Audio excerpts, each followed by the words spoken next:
अतीत का अनोखा प्रसंग। महर्षि विष्णुगुप्त मगध सम्राट गहनानंद के दरबार में उपस्थित थे, किंतु गहनानंद के मन में चाणक्य के पुत्र चाणक्य से किसी प्रकार की रंजिश थी। वहां उसने अपमानित किया, यह कह करके काला कलूटा ब्राह्मण कैसे आ गया। इस अपमान का घूंट पी करके उन्होंने यह अपनी शिखा खोल दी और कहा कि जब तक तुम्हारा नाश नहीं होगा तो शिखा बंधी हुई नहीं रहेगी, खुली हुई विद्यमान रहेगी। आक्रोश में क्रोध एक भाव होता है। भाव जब उद्दीप्त होता है तो जो विवेकहीन व्यक्ति हैं वो प्रदर्शित कर देते हैं, हाथ चला करके, पांव चला करके, गाली दे करके, यानी वाणी के द्वारा और काया के द्वारा वे अपने क्रोध को व्यक्त करते हैं। किंतु जिसमें सात्विकता होती है वह क्रोध की विषम ज्वाला को पी लेता है और अपने लक्ष्य की ओर चलता है, जिस लक्ष्य को प्राप्त करने के लिए वह निरंतर क्रियाशील होता है। वह वहां से अपमानित होकर, शापित करके, संकल्पित करके यह कहा था कि जब तक तुम्हारा नाश नहीं होगा तब तक मेरी शिखा खुली रहेगी। जब वो मार्ग में चला तो कुछ बच्चे खेल रहे थे। उसमें एक बालक सेनापति बना हुआ था, राजा बना हुआ था और दो भागों में बच्चों की मंडली को विभाजित कर दिया था। यह दृश्य मार्ग में जब बच्चों को देखा, आक्रमण एक दूसरे पर करने की योजना या दृष्टि का जब बोध हुआ तो वह उसके पास पहुंचे और उन्होंने पूछा कि तुम्हारा नाम क्या है। उसने कहा चंद्रगुप्त। तुम्हारे पिता का नाम क्या है? कहा कि यह नहीं मालूम, क्योंकि गहनानंद की दासी थी मूरा और जो कामी राजा थे उनके भीतर अकबर सरीखे, शाहजहां सरीखे, तो वे बहुत सारी औरतों को अपने रनिवास में रखते थे। उससे उस बच्चे का जन्म हुआ था। माँ का नाम बुरा था, यही उसको पता था। पिता का नाम अज्ञात था, किंतु उसमें प्रतिभा देखी और वे उसको लेकर, उसकी माँ से आज्ञा लेकर और दो बच्चों को और साथ में जिनमें निपुणता का बोध हुआ था वो ले करके तक्षशिला पहुँचे। तक्षशिला में वह शिक्षण करते थे, युद्ध विद्या का, शस्त्र संचालन का, उत्साह का, चेतना के प्रवाह का, राष्ट्र के प्रति भाव का। वह अध्यापन करते थे। तक्षशिला विश्वविद्यालय में चंद्रगुप्त दीक्षित हुआ, शिक्षित हुआ, संस्कारित हुआ और क्रमशः आगे चलकर जब क्रोध की ज्वाला भड़कती है तो निसंदेह व्यक्ति स्वयं जलने लगता है। लंबा समय बीता, लेकिन जो संकल्प था, जो प्रतिज्ञा थी, उसको पूर्ण करना था। उस समय वह सहायता करने वाला एक बालक था, और जब वह किशोर अवस्था में हुआ, उसकी परीक्षाएं हुई, साहस की, पराक्रम की, युद्ध के संचालन की, नेतृत्व की, और क्रमशः इस प्रकार बच्चे के व्यक्तित्व का विकास महर्षि विष्णुगुप्त ने किया और उसको यह समझाया भी।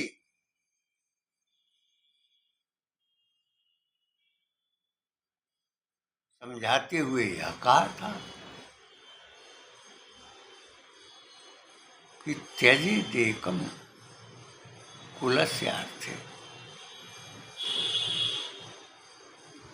ग्रामस्यार्थे कुलं त्यजेत्, जनपदस्यार्थे ग्रामं त्यजेत्, राज्यार्थे जनपदं त्यजेत्, राष्ट्रार्थे राज्यं त्यजेत्।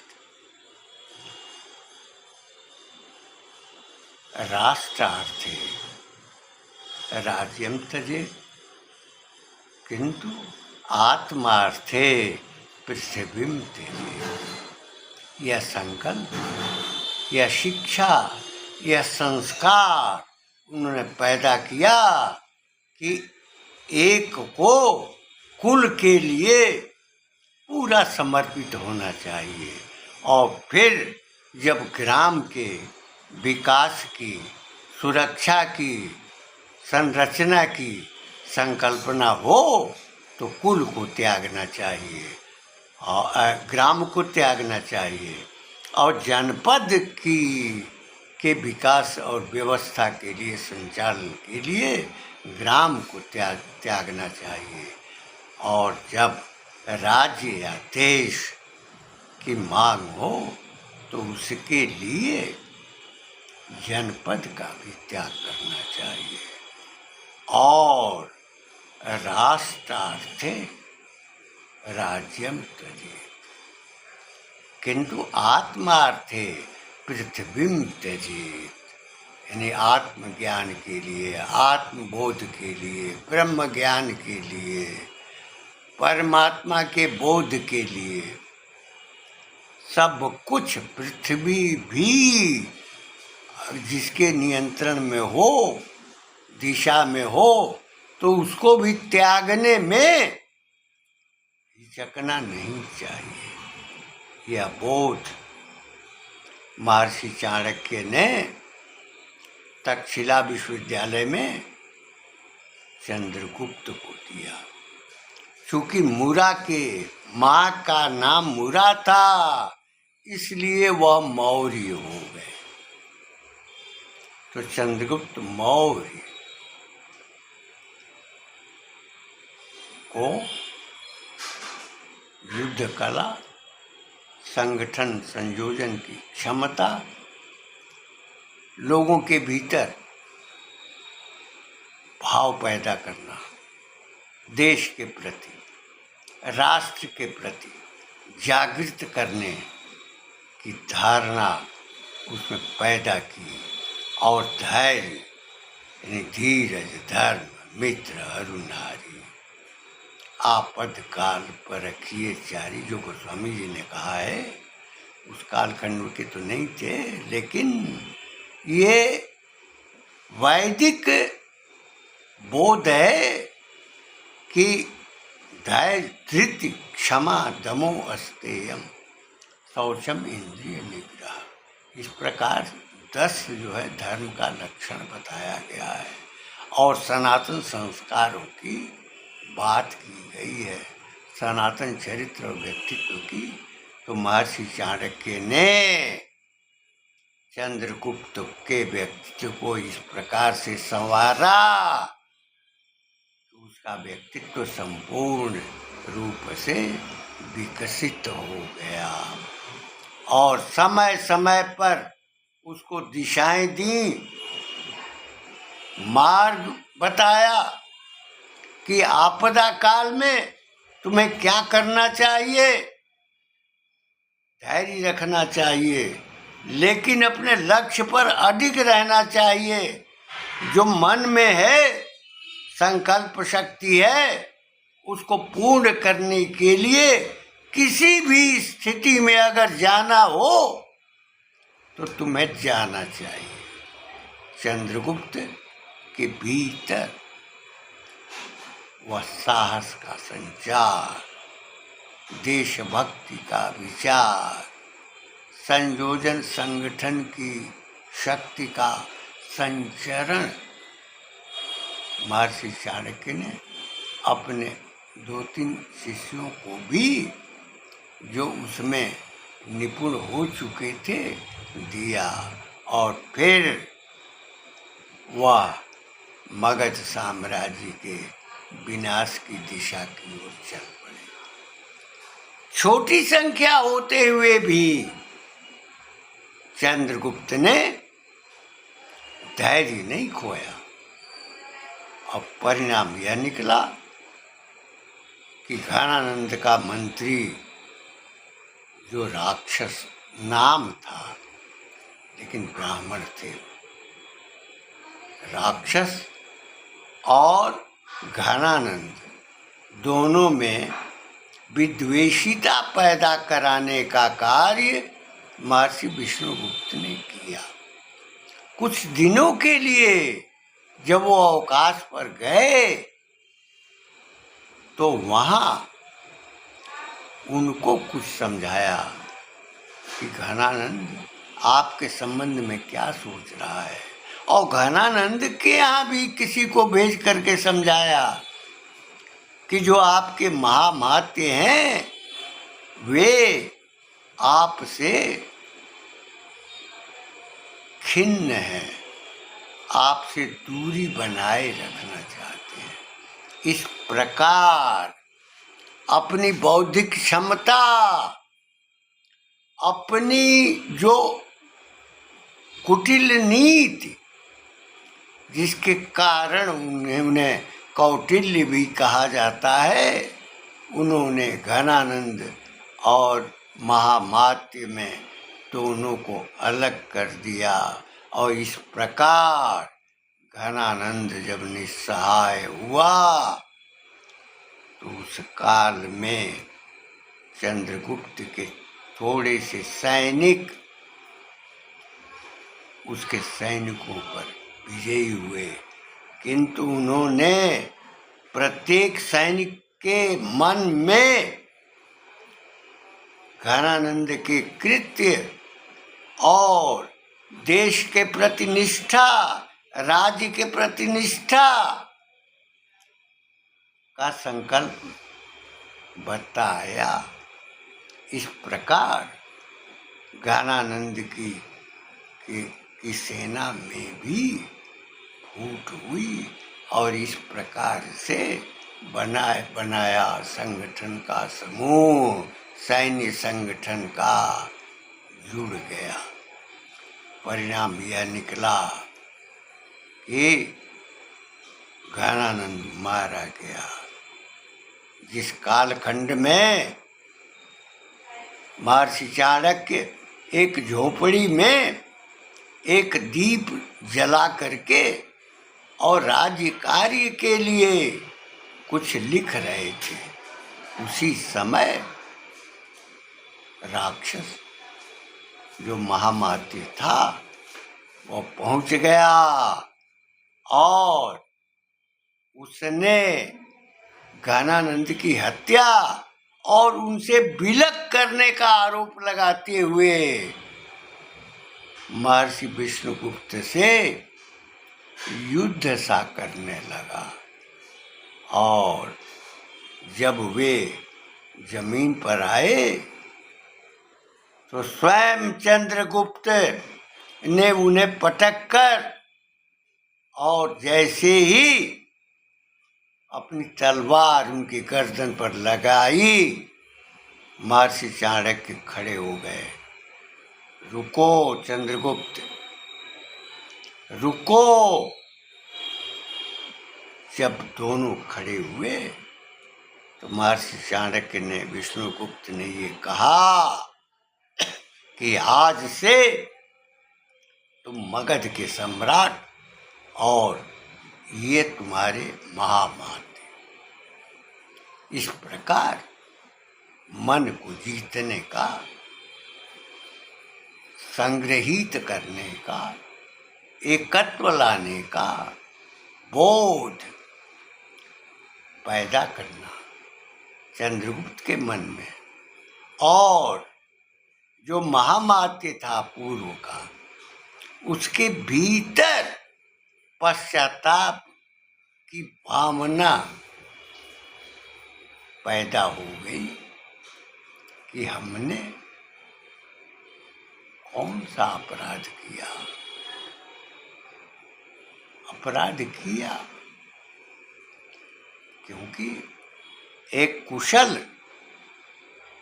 राजवेत्ता, चिंतक कि मैं हत्या करना चाहता था। कहा जाता है कि जिस दीपक से वह लिख रहे थे कुछ, वह राज्य के कार्य के लिए था, किंतु कोई व्यक्ति अगर मिलने आया तो दीपक को बुझा करके दूसरा दीपक जलाते थे और फिर बातचीत करते थे। और उससे, उसके द्वारा पूछने पर यह कहा करते थे कि यह दीप राज्य के द्वारा दिए गए धन से जलाया जाता है और मैं व्यक्तिगत वार्ता कर रहा हूँ, इसलिए अपना दीप जला रहा हूँ। महर्षि विष्णुगुप्त, महर्षि चाणक्य ने अर्थशास्त्र की रचना की, शासन के संचालन के लिए, समाज के आचरण के लिए, संचरणशीलता के लिए, कर्तव्य परायणता के लिए, भक्ति भावना के लिए, राष्ट्र चेतना के लिए, राष्ट्र के वैभव के लिए, राष्ट्र की समृद्धि के लिए, राष्ट्र के संस्कार के संवर्धन के लिए, परिवर्धन के लिए, इस प्रकार की दिशा देने वाला महर्षि विष्णुगुप्त, चाणक्य, कौटिल्य, अनेक नाम उनके हैं, किंतु जो उनके भीतर संकल्प होता था उसको पूरा करते थे। कहा गया है, कोई नाम ससंकल्पा धीमताम यो न सिद्ध्यति। जो बुद्धिमान लोग होते हैं, ज्ञानवान लोग होते हैं, वे निश्चय ही जो संकल्प करते हैं अपने जीवन में ही पूर्ण कर लेते हैं, पूर्ण करते हैं। इस प्रकार का परिवेश उसी धारा में देने वाले महानायक केशव के अवतार भी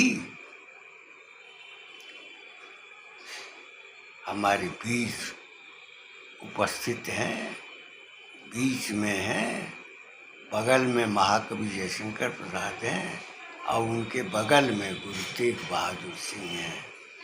उन्होंने ये राष्ट्र वैभव की संकल्पना का कार्य किया और महर्षि चाणक्य सरीखे संकल्प की सिद्धि की दिशाएं दी, राष्ट्र संवर्धन के लिए, राष्ट्र के प्रवाह के लिए, राष्ट्र के सिंहावलोकन वृत्त के लिए, प्रवाह वृत्त के लिए,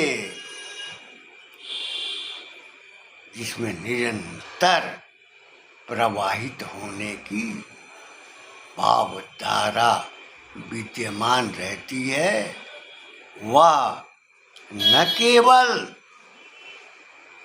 समस्त जीवों को जल पिलाता है, बल्कि उनके मल मूत्र भी वो नदियां समुद्र को अर्पित कर देती हैं। पालन और पोषण जैसे माता गंगा करती है, यमुना करती है, माँ सरजू करती हैं, कृष्णा करती हैं, नर्मदा करती हैं, गोदावरी करती हैं,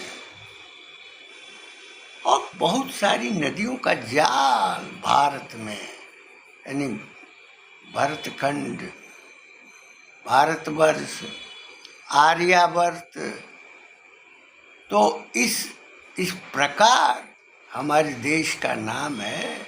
और महर्षि चाणक्य की धारा में ही राष्ट्र चेतना, राष्ट्र संवर्धन और राष्ट्र की गौरव वृद्धि के लिए प्रयास निरंतर जिनके संगठन द्वारा हुआ है, वे आज एक विशाल वट वृक्ष के रूप में आज विश्व में लहरा रहा है।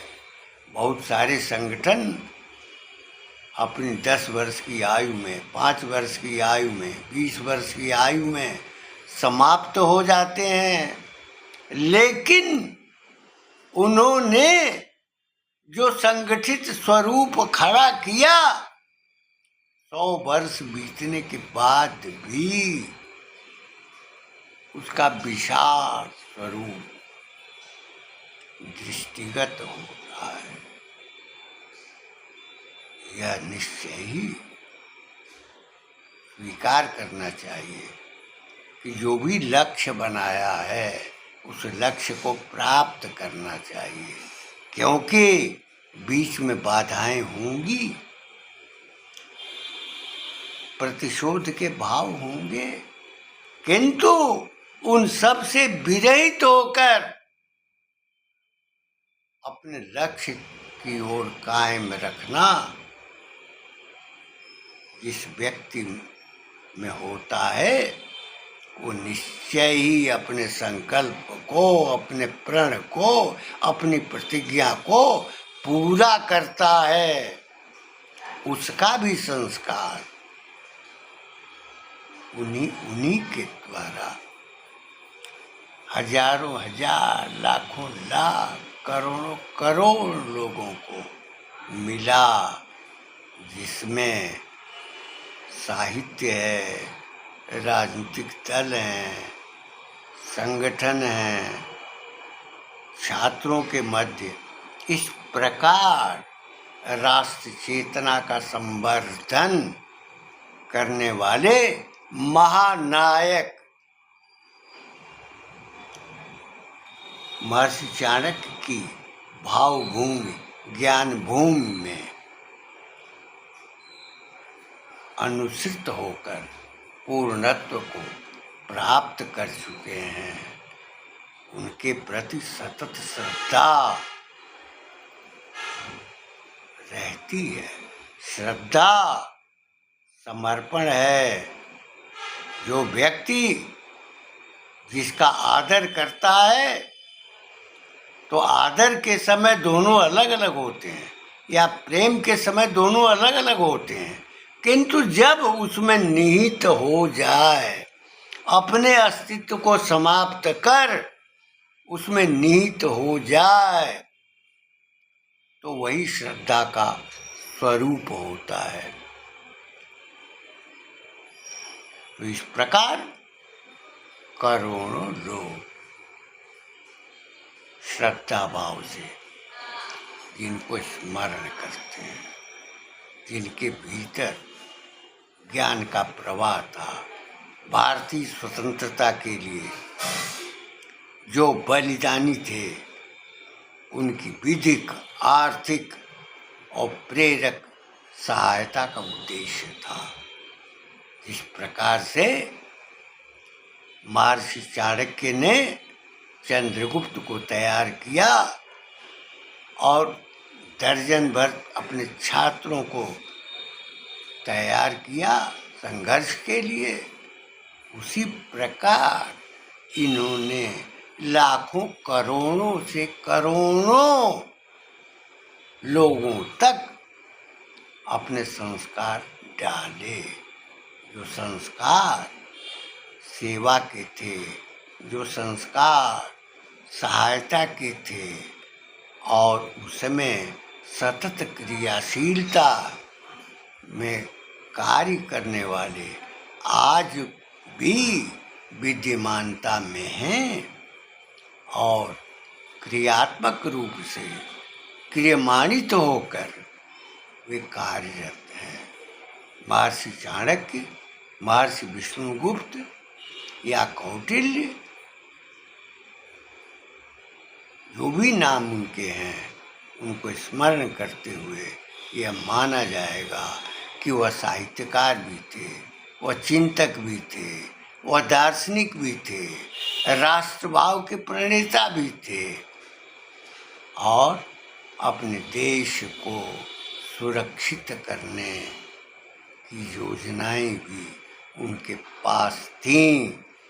जो शत्रु थे उनको भी अपने परिवेश में लाने का कार्य इनका दिया हुआ संस्कार है, जिसके द्वारा क्रमशः विस्तरण हुआ है और राष्ट्र, संस्कृति, भाषा, साहित्य, दर्शन की दिशा छात्रों के भीतर उसी प्रकार का बोध, साथ ही शिशु मंदिरों के माध्यम से बच्चों को संस्कारित करना, बचपन से ही उन्हें संस्कार देना, उनमें जो अतीत के महापुरुष हुए हैं, जिन्होंने समाज के लिए, राज्य के संचालन के लिए मर्यादा का कार्य किया है, पराक्रम का कार्य किया है, उत्साह बढ़ाया है, गौरववर्धन किया है, प्रत्येक बालक में उनकी स्मृतियों को डालना और उनका अनुकरण करके क्रियाशील होना, इस प्रकार की दिशा देने वाले महानायक की आधारभूमि, जो चंद्रगुप्त की आधारभूमि थे, ज्ञान भूमि थे, आज वर्तमान में भी महर्षि चाणक्य की विद्यमानता है और वह बनी हुई है। उनके अर्थशास्त्र, जिसके भीतर राज्य के संचालन, परिवार के संचालन, ग्राम के संचालन, जनपद के संचालन, राज्य के संचालन के दायित्वों का आदर्श प्रस्तुत किया गया है श्लोकों के रूप में, जो हजार वर्षों के बाद भी आज उसकी प्रासंगिकता बनी हुई है। मुरा का पुत्र होने के नाते मौर्य कुछ लोग लिखने लगे, यानी चंद्रगुप्त के पिता का ज्ञान उसको नहीं था। भारतवर्ष में तो पिता के नाम की आवश्यकता होती है, लेकिन उसके पिता नहीं थे। वास्तव में वो घनानंद का दासी का पुत्र था।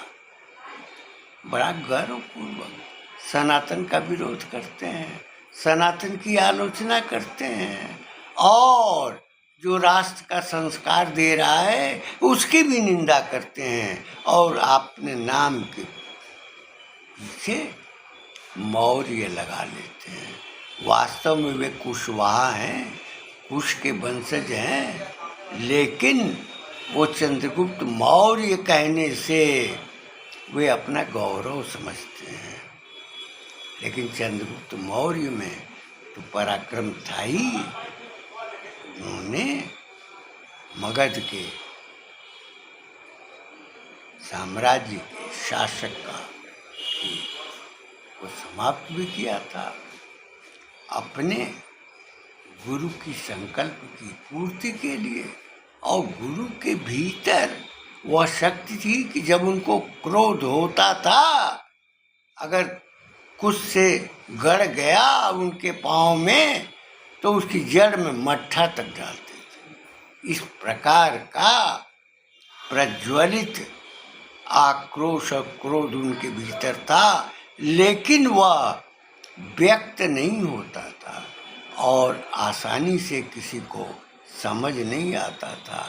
इसीलिए जब भाव उत्पन्न होते हैं तो अनुभवों में जो कायिक होता है तो हाथ और पैर की प्रक्रिया से मालूम हो जाता है कि क्रुद्ध हैं, किंतु जब वाचिक होता है तो वाणी से जो गाली निकलती है, शाप निकलता है, उससे क्रोध का ज्ञान होता है। और तीसरा सात्विक होता है, जो पता नहीं लगता है, वो आँखों से आँखों की पुतलियों को देखकर यह समझा जा सकता है कि इनके भीतर क्रोध की ज्वाला फूट रही है। इसी प्रकार का ज्ञान केशव के अवतार केशव ने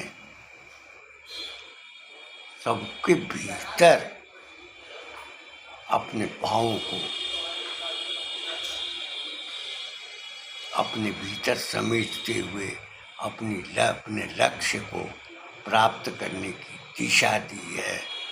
उसी का परिणाम है वर्तमान सत्ता, जिसमें राष्ट्र चेतना है, राष्ट्र वैभव के विस्तार की कामना है।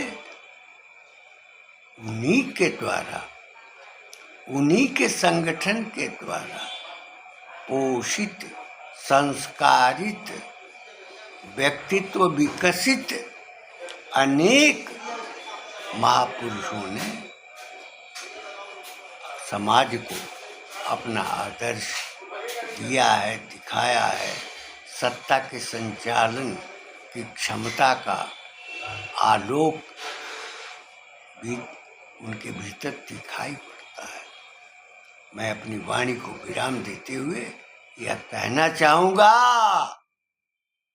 कि स्वामीनाथ मौर्य को यह समझना चाहिए कि जो मौर्य हैं उनके पिता नहीं है, केवल माँ है।